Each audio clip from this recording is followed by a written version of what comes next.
ఆశ్చర్యకరమైన బైబిల్ పాఠంగా హెచ్కేల్ గ్రంథము 26వ అధ్యాయం చదువుకుందాము. మరియు 11వ సంవత్సరము నెల మొదటి దినమున యెహోవా వాక్కు నాకు ప్రత్యక్షమై ఇలాగు సెలవిచ్చెను, నరపుత్రుడా, యెరూషలేమును గూర్చి ఆహా, జనములకు ద్వారముగా నున్న పట్టణము పడగొట్టబడెను, అది నాశనమాయెను, అది పాడైపోయినందున నేను పరిపూర్ణం నొందితిని అని తూరు చెప్పెను గనుక ప్రభువైన యెహోవా సెలవిచ్చినదేమనగా, తూరు పట్టణమా, నేను నీకు విరోధినైతిని.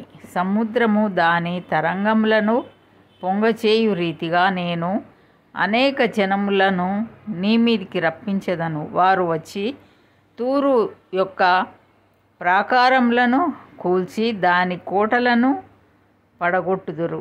నేను దాని మీద నున్న మంటిని తుడిచివేయుదును, దానిని వట్టి బండగా చేసేదను. సముద్రము దానిని నావరించును, అది వలలు పరచుటకు చోటగును. నేనే మాట ఇచ్చి తిని, ఇదే ప్రభువగు యెహోవా వాక్కు. అది జనములకు దోపుడు సొమ్మగును. బయటి పొలంలో నున్న దాని కుమార్తెలు కత్తిపాలగుదురు. అప్పుడు నేను యెహోవానయున్నానని వారు తెలుసుకొందురు. ప్రభువైన యెహోవా సెలవిచ్చినదేమనగా, రారాజగు బబులోను రాజైన నెబుకద్రెజ్జరును నేను తూరు పట్టణము మీదికి రప్పించుచున్నాను. అతడు గుర్రములతోనూ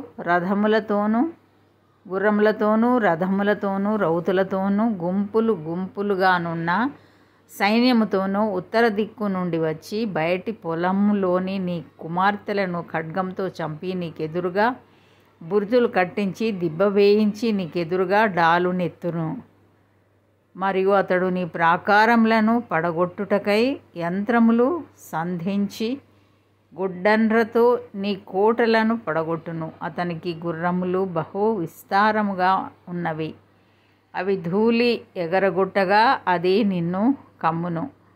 బీట సందులు గల పట్టణములోనికి సైనికులు చొరబడినట్లు అతడు నీ కోటలలో ప్రవేశించినప్పుడు రౌతుల యొక్కయు చక్రముల యొక్కయు రథముల యొక్కయు ధ్వని చేత నీ ప్రాకారములు కంపించును.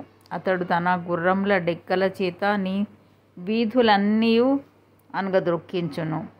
నీ జనులను ఖడ్గంతో హతం చేయును.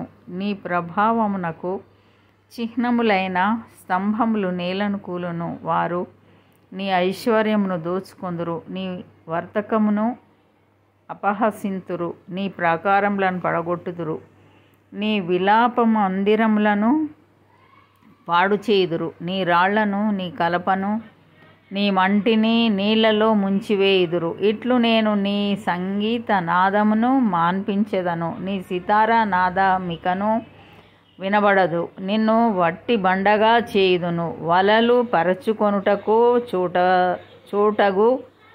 చోటగుదువు, నీవికను కట్టబడకయుందువు. నేనే మాట ఇచ్చి ఉన్నాను, ఇదే ప్రభువగు యెహోవా వాక్కు. తూరును గూర్చి ప్రభువగు యెహోవా సెలవిచ్చినదేమనగా, నీవు కూలునప్పుడు కలుగు ధ్వనియు హతులగుచున్న వారి కేకలును నీలో జరుగు గొప్ప వధయు ద్వీపములు విని కంపించును. సముద్రపు అధిపతులందరూ తమ సింహాసనముల మీద నుండి దిగి తమ చొక్కాయిలను విచిత్రమైన వస్త్రములను తీసివేసి దిగులు పడిన వారై నేలను కూర్చుండి గడగడ వణుకుచు నిన్ను చూచి విస్మయపడుదురు. వారు నిన్ను గూర్చి అంగలార్పు వచనమెత్తి ఇలాగున అందురు, సముద్ర నివాసమైన దానా, ఖ్యాతి నొందిన పట్టణమా, నీవెట్లు నాశనమైతివి. సముద్ర ప్రయాణం చేయుట వలన దానికిని దాని నివాసులకును బలము కలిగెను. సముద్ర వాసులందరినీ భీతిల్ల చేసినది ఇదే. ఇప్పుడు నీవు కూలినందున ద్వీపములు కంపించుచున్నవి. నీవు వెళ్ళిపోవుట చూచి సముద్ర ద్వీపములు కదలుచున్నవి. ప్రభువైన యెహోవా సెలవిచ్చినదేమనగా, నివాసులు లేని పట్టణముల వలెనే నేను నిన్ను పాడు చేయునప్పుడు మహా సముద్రము నిన్ను ముంచునట్లుగా నీ మీదికి నేను అగాధ జలములను రప్పించెదను. పురాతన కాలమందు పాతాళంలోనికి దిగిపోయిన వారి యొద్ద నీవుండునట్లు నేను నిన్ను పడవేసి నీవు జనము లేని దానవగుటకై పురాతన కాలములో పాడైన జనుల యొద్ద భూమి క్రిందనున్న స్థలములలో నీకు నివాసము నిర్ణయింతును. పాతాళంలోనికి దిగిపోవు వారితో కూడా నిన్ను నివసింపచేసేదను. మరియు సజీవులు నివసించు భూమి మీద నేను మహా ఘనకార్యం కలుగజేతును. నిన్ను భీతికి కారణంగా చేతును. నీవు లేకపోవుదువు. ఎంత వెదికినను నీవెన్నటికి కనబడక ఉందువు. ఇదే ప్రభువైన యెహోవా వాక్కు. ఇంతటితో ఈ దినం కొరకైన బైబిల్ పాఠము సరి.